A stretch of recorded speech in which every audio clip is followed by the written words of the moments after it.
Hello everyone, this is Caesar. This is going to be another commentary on Battlefield 4 Beta. I haven't made a commentary in quite some time, but that's because school and because I'm lazy as hell.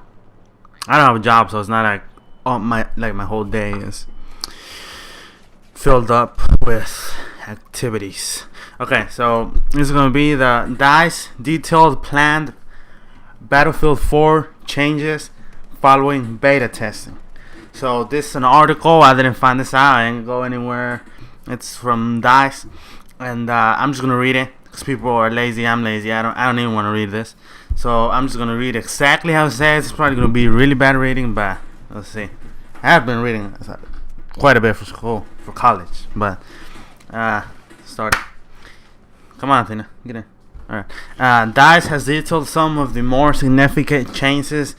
See, I already fucking up. Changes that it has planned for Battlefield 4 based on feedback received during the beta testing. Changes include performance increase for the PC version, such as fixes for stuttering, infinite loading screens, and high CPU usage. The PS3 and 360 versions will be getting controller layout tweaks and a fix for empty servers lists being displayed. The catapult bug for elevators will also be fixed in the final game.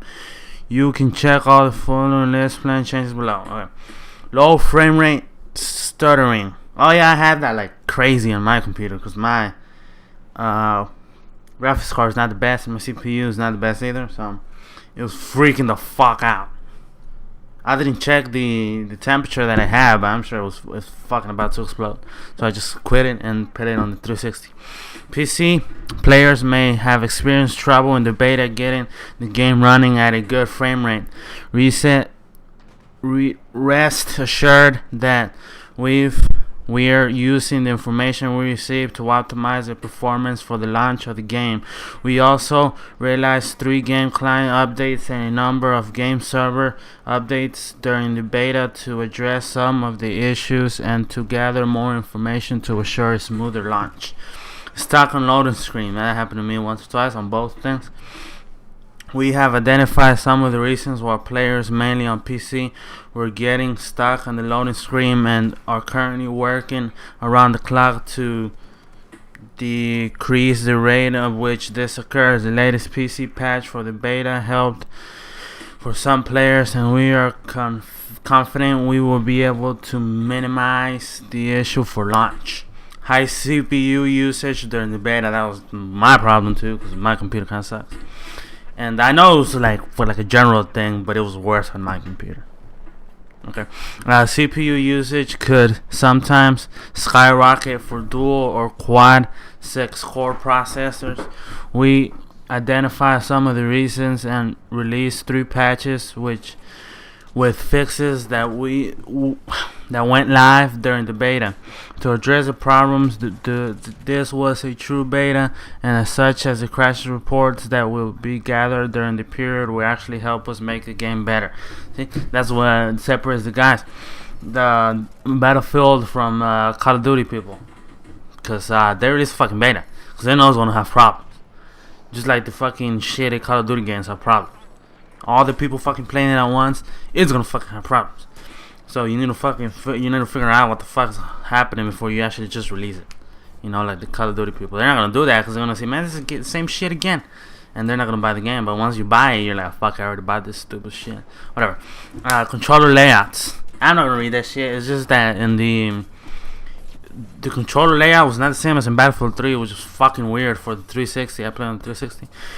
We've increased the available controller options in Battlefield 4, including new controller layout and multi-alternatives that will help you make you feel right at home. If you're more comfortable with the layout from Battlefield 3, we've got you covered. Just by bringing up the options menu, you can choose the legacy layout, which is similar to that of the Battlefield 3. That's what I've been used to. For the 360, empty server listings. That happened to me a bunch of times. I just went to a server that nobody was in and I couldn't even move. I couldn't even walk around doing shit. Elevator catapult. I never had this thing. People might know. Gameplay balance. We are also balancing gameplay and in true DICE fashion, will continue to do so well after the release of Battlefield 4. Below are just some of the gameplay changes based on your feedback that we're making at the time of launch of the game. Alright, so this is also what separates the COD faggots from Battlefield. Because Battlefield thing for the Battlefield 3 for the Xbox 360 has like about 4 fucking gigs of fucking changes. Dina, stop leaking yourself. Yeah, for the 360 it had like 4 or 5 gigs of fucking changes, man. And some of them were stupid. I didn't even notice really. I didn't pay too much attention about the stats or what they changed too much. But okay, infantry changes. Here you go. Fixed how the players only revive a single local damage sound effect if he or she has the victim of a quick clean kill. The sound of camera impact effects effects had too long and cooldown between hits. This should improve the responsive and being killed and taking damage. Reduce the fire rate on the AK-12 in bursts from 10 RPM to 175 RPM. The rate of fire was too high when combined with the low recoil of the weapon, making it more powerful than intended in burst mode. Tweaked the capacitor and muzzle brake so that they're properly less accurate in sustaining automatic fire. Reduced and balanced full auto accuracy based on the rate of fire of all automatic weapons to balance low or ROF weapons. Low ROF weapons are remaining accurate long enough to get easy kills outside of their intended optimal range. Increase the default throw of the portable ammo and med packs. This makes it easier to throw these packs to teammates. Portable ammo packs now reload 2 magazines of bullets instantly and up to 4 magazines per pack over time. The player must stay on top of the ammo pack in order to benefit from all of the ammo reloading. Grenades, RPGs, and other explosive launchers do not benefit from the instant reload function of the ammo pack.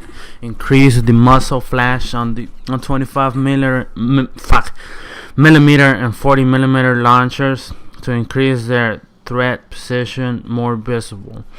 Fix an issue where the knife stab didn't align with kill events. The revive time has been increased from 7 seconds to 10 seconds. Vehicle changes. Fixed some decryptions of weapons from vehicles and incorrectly described the function of the weapon. Increase the damage of the Stinger and IGLA to 3 hits to kill attack helicopters. 25%, now 35%. Increase the speed of all TOW guided missiles to 75 meters per second from 50 meters per second so that they can catch up to fast vehicles like the quad bike.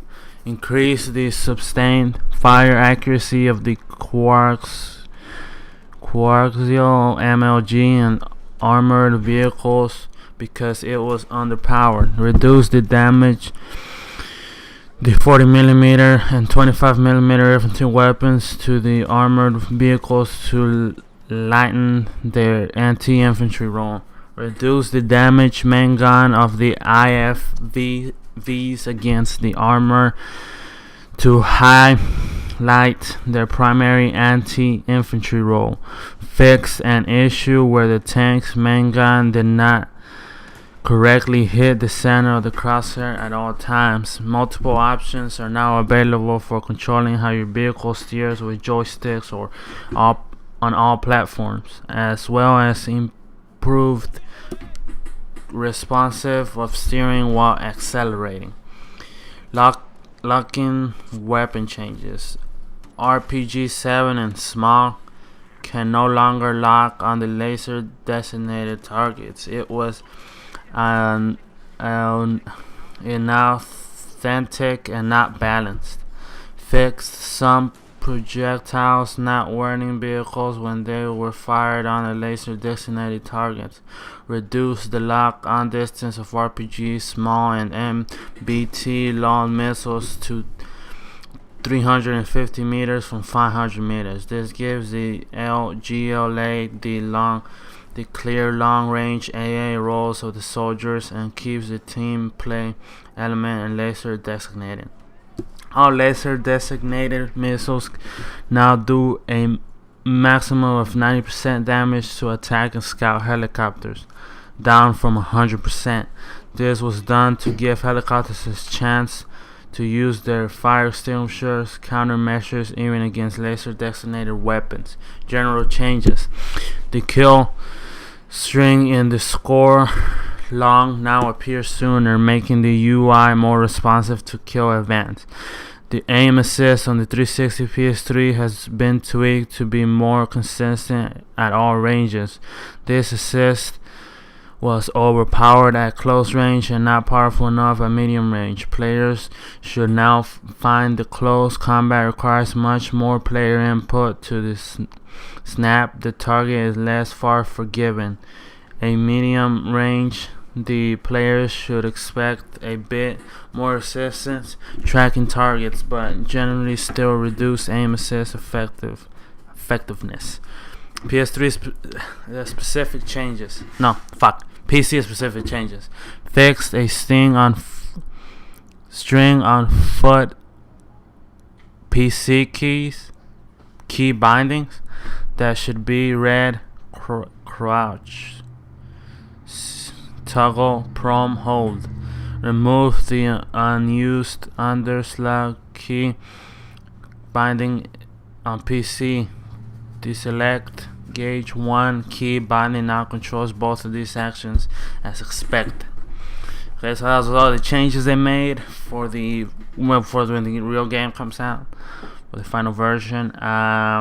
Don't get subscribed. I'll be making a quite soon, probably by the end of this week. It's Thursday already, but a montage, a sniping montage. That's all I played, sniping shit. So definitely on the Xbox, because my PC sucks. Don't forget to subscribe and talk to you next time.